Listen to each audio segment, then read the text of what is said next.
इस वीडियो में हम लोग क्लास 7 साइंस का मॉडल सेट 1 सॉल्व करने वाले हैं। ये वीडियो आपके लिए बहुत ही इंपॉर्टेंट है। जैसे कि आपको पता है कि एग्जाम में मॉडल सेट से ही क्वेश्चन पूछा जाता है। आप सब बोल रहे थे कि मॉडल सेट के वीडियो लाइए, तो मॉडल सेट के वीडियो बना रहे हैं। तो चलिए मॉडल सेट का 1 का वीडियो स्टार्ट करते हैं। तो पहला सवाल है, रिक्त स्थानों की पूर्ति कीजिए। पहला है, वास्तविक प्रतिबिंब पर्दे पर डैश किया जा सकता है। तो पर्दे पर प्राप्त किया जा सकता है। नर एवं मादा युग्मकों के मिलने से, ठीक है, से का निर्माण होता है। तो किसका निर्माण होता है? युग्मनज का। ठीक है, युग्मनज का।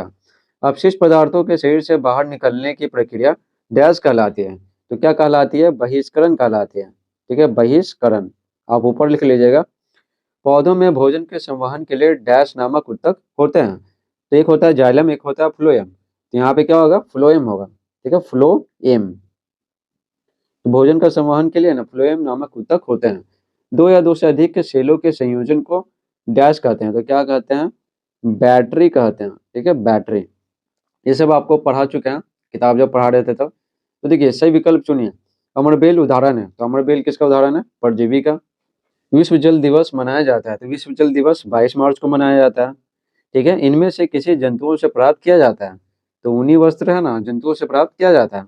वस्त्र यानी जो भी है उसका ऊन है, उसी से वस्त्र बनेगा। किस प्रकार की मिट्टी में अंतः स्रवण दर सबसे अधिक होता है? तो बलुई मिट्टी में ना पानी ज्यादा तेजी से नीचे जाता है। विद्युत फ्यूज के तार का गलनांक क्या होता है? बहुत उच्च होता है। ठीक है, जल्दी गलता नहीं है। तीसरा सवाल है, सही कथन के सामने सही एवं गलत कथन के सामने गलत का चिन्ह लगाइए। तो देखिए, जंग लगना एक रासायनिक परिवर्तन है, तो सही है।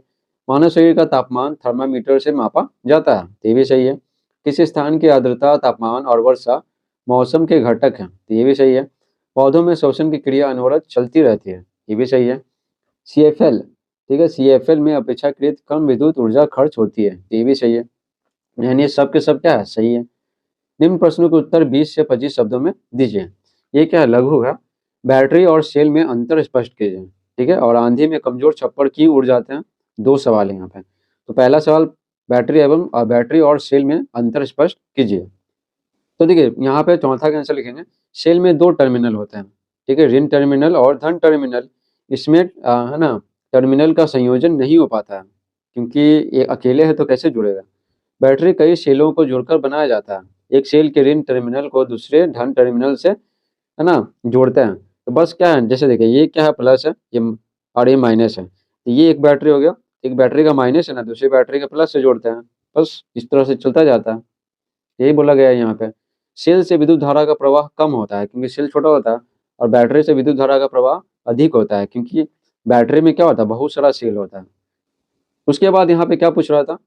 तो देखिए आंधी में कमजोर छप्पर क्यों उड़ जाते हैं? तो देखिए इसका आंसर यहाँ पे लिखेंगे। तो देखिए, गर्मी के दिनों में हवा गर्म होकर तेजी से ऊपर की ओर उठती है, क्योंकि गर्म हवा क्या होता है? ऊपर जाता है। और उसी जगह को भरने के लिए तेजी से हवा चलती है, जिसे आंधी कहते हैं। यह क्रिया बार बार होती है, जिससे चक्रवात बन जाता है। वायु दाब कम होता वायु दाब कम होता है, नीचे से हवा ऊपर उठती है और छप्पर उड़ जाते हैं। यहाँ पे बेसिकली क्या बोला गया है ना, जैसे मान लेते हैं कि ये ऐसे है। ठीक है, ऐसे छप्पर है। ठीक है, जब हवा तेज बहता है ना, तो ऊपर दाब क्या हो जाता है ना, ऊपर दाब क्या हो जाता है? वायु दाब कम हो जाता है। और अंदर तो सामान्य हवा है, तो अंदर दाब क्या होता है? ज्यादा हो जाता है। ठीक है, तो कोई भी हवा है ना, वो क्या होता है? ज्यादा से कम की ओर जाता है। तो हवा क्या है? अंदर दाब ज्यादा है और बाहर में क्या है? कम है। तो क्या है? नीचे से ऊपर की ओर जाता है हवा। तो जब नीचे से ऊपर की ओर जाता है ना, तो ये जो छप्पर है ये वाला, ठीक है, ये क्या होता है? ये कमजोर रहता है तो उड़ जाता है। पांचवा सवाल देखिए, निम्न प्रश्न का उत्तर 40 से 50 शब्दों में दीजिए। ये 10 नंबर का है।